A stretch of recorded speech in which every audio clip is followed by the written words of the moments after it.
Storms continue to batter most of eastern, north and central Thailand. Underage killer driver still being given privileges by police, Pattaya taking a pasting, and 2 tourists lose their goods to those ladies of the night.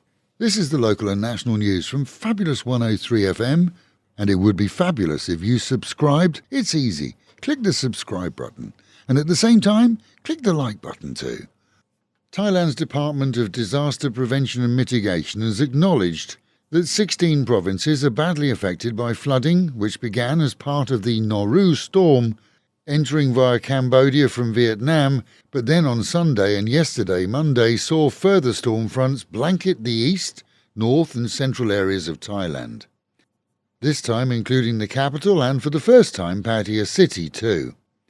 Reports tell of river levels rising fast across the country, extra sandbagging in many cities including the capital, and regions worst affected are said to be Lamphun, Lampang, Sukhothai, Phetchabun, Pichit, Uttaradit, Sisaket, Ubon, Khon Khen, Chaiyapum, Prachinburi and Buriram, along with Nakhon Ratchasima. Agricultural experts predict that crops, vegetables and rice are in many cases beyond recovery, which will lead to higher prices, but also poverty in many rural regions. Taking Sisaket, just one province, as an example, 33,000 homes were reported with storm or flood damage, and river levels there continue to rise. In the capital, Bangkok, Monday was pretty grim for commuters and residents alike, seeing continued rain leading to extensive flooding across numerous districts, and reports of up to 104 millimetres of rainfall overnight in some parts. The Chao Phraya riverbanks in Nonthaburi have seen 300,000 sandbags laid to contain the fast-rising waters, but slow traffic, often gridlocked, was reported in many streets and roads as they became unpassable for bikes and cars alike.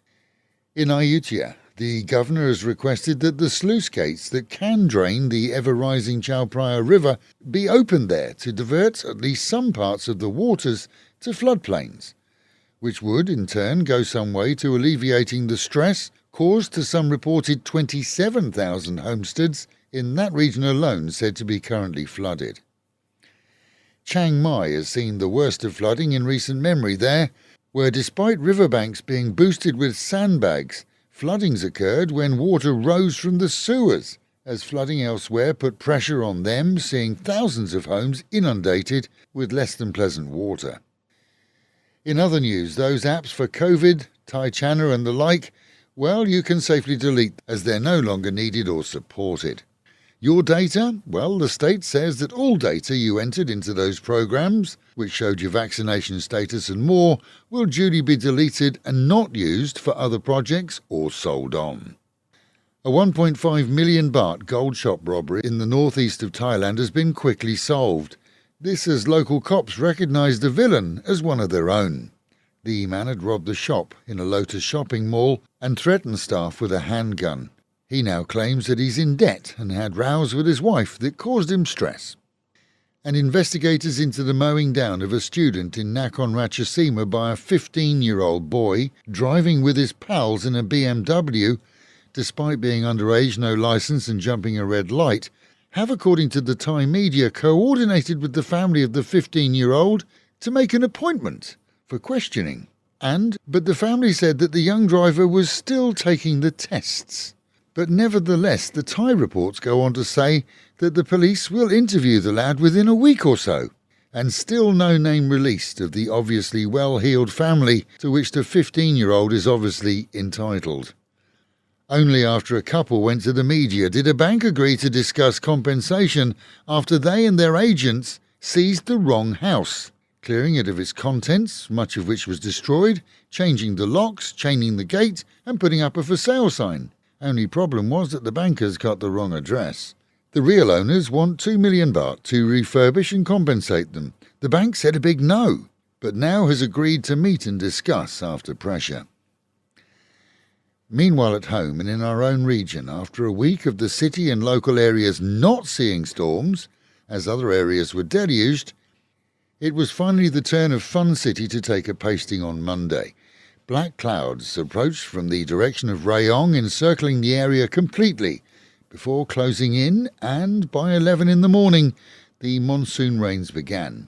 Drains quickly filled, seeing water rising instead of flowing in many grills. Floods quickly appearing on the railway roads, Sukhumvit, 3rd, 2nd and beach roads, and all connecting sois in between became riverways.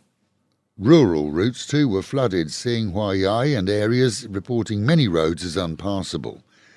The good news, and long-term expats will agree, is that whilst the drains simply can't deal with that volume of water instantly, drainage this time at least did contribute to water levels dropping faster than in the past in those areas of crisis. Tuesday morning saw a tanker truck seize and stall on the motorway at Pong, acrid smoke filling the air, and at one time visibility across the main route limited. It turns out that poor brake servicing was to blame, and the brakes under the tanker had seized and caught fire. No injuries, but also no news on the content of the truck. The driver used an extinguisher to cool the drums down, but was unable to continue on his journey. And those ladies of the night, well, they're either having a party based on their ill-gotten gains, or they're being blamed for things they didn't do. Police have to decide. This is an Indian man first reported that a fair maiden that he'd met along the city seafront, to whom he'd offered shelter for the night out of kindness, had repaid him by leaving whilst he was asleep, along with his phone, which he wanted to report as stolen, presumably to support an insurance claim. And a Russian man at the same time took to wearing 120,000 bahts worth of gold necklaces, that's close to £4,000 sterling, as he perambulated the shoreline at 3:30 in the morning, not in the search of a body seller, but to catch the vibe. According to him, not one but two members of the third gender relieved him of his yellow stuff without him even noticing, until they left the scene.